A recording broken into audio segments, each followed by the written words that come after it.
Pinaghahanap na ng mga otoridad ang tumakas sa driver ng naaksidenteng Balisno bus sa Quirino Highway sa Quezon City kanina. May ulat on the spot si Ian Cruz. Ian? Yes, Connie, hindi pa rin nga sumusuko ang driver ng Balisno Ordinary Bus na bumangga nga dito sa isang marker sa boundary ng Quezon City at ang North Caloocan.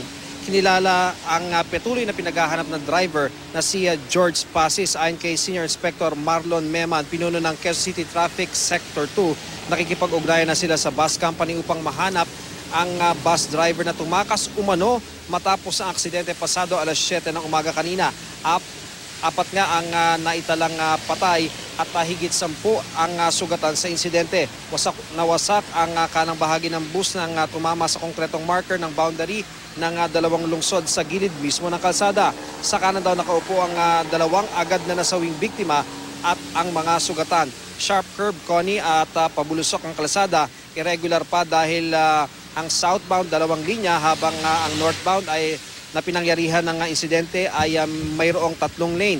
Isa sa mga aksidente nga dito noon, Connie, ay yung sumakabilang buhay natin, nakapusong si Dan Campila na dito rin nangyari yung aksidente. Dumating din kanina ang field investigator ng LTFRB NCR at sinabi ni SPOT Ricardo Escortizo ng LTFRB NCR lahat na makukuha nila ay isusumitin nila sa central office ng LTFRB. Ito raw ang isa sa magiging basihan kung masususpindi ang prangkisa ng nasabing bus company. Pero sa hindi na nangyari, maaring kandidato nga raw sa suspensyon ang nasabing bus.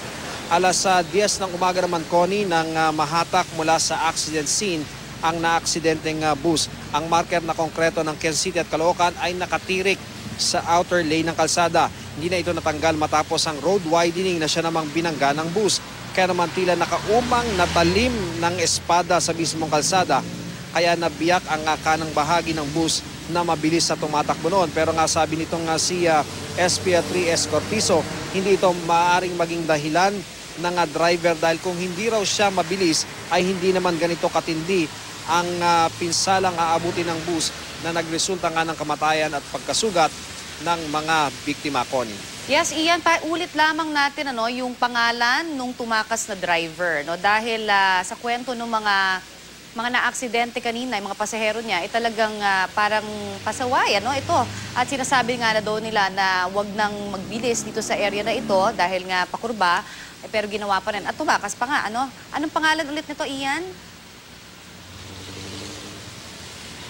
Connie, yung ibinigay sa atin, nung PNP, nung Traffic Sector 2, ay isang George Pasis, umano ang pangalan ng driver ng nasabing bus. At Connie, sabi nga sa atin ng ilan sa mga first responder dito, maaaring yung driver daw ay nagstay pa nung initial moments nito, pero kalaunan ay hindi na kanila napansin, at ito'y tumakas na.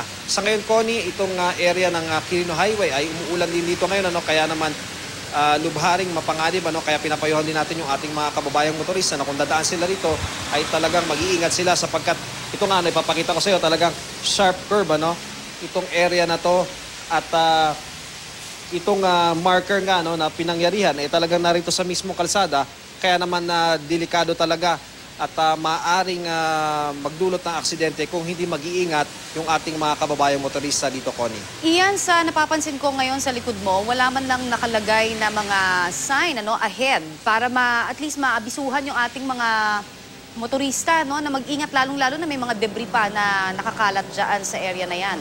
So ano daw ba ang balak? Meron bang nakikita ka ng mga pulis na nandyan para magbigay noon?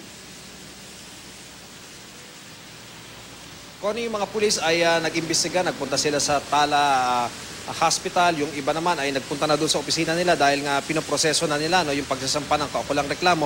Pero yun nga, yung inilagay nilang parang sign na merong nangyaring aksidente rito, nung umulan ay bumagsak na rin. At wala namang nagmamando ng traffic dito, kaya hazard din talaga ngayon sa mga motorista yung patuloy na nakahambalang kasi yung mga debris dito, may mga granite pa na bahagi itong marker na ito, kaya naman hazardous talaga, no, at maaaring magdulot pa ng aksidente. Pero pag nakikita naman ng ating mga kababayang motorista na dumadaan dito ay nagmiminor naman sila at iniiwasan na lamang itong nakahambalang ng mga debris dito, Connie. Oo, walang choice. Pero iyan yung sana man lang, ano, yung MMDA, no, magtalaga dyan. Sana pakiusapan natin. Miski yung mga, alam mo na, yung mga cones man lang o kahit na ano mga early warning device, no, para mas makita. Lalo na ngayon, maulan ang panahon, iyan. Yun nga, Cory, wala tayo nakikita. Actually, kahit silipin mo ngayon, talagang parang wala na nangyari. No? Walang mga enforcer, walang mga taga-gobyerno na narito ngayon. Ano? Actually, kanina, yung mga scavengers na kumukuha ng mga bakal, napakinabangan na nila yung ilang bakal dito. No? Pero other than them, wala nang ibang nagpunta rito ngayon. At sana nga may magpunta rito na mga taga Quezon City Hall upang maayos na nila at matanggal itong obstruction dito sa Kalsada, Connie. Ayun, tignan na lang natin kung magpapakitang gila si Chairman Tolentino mamaya dahil na-news na natin ito. Maraming salamat, Ian Cruz.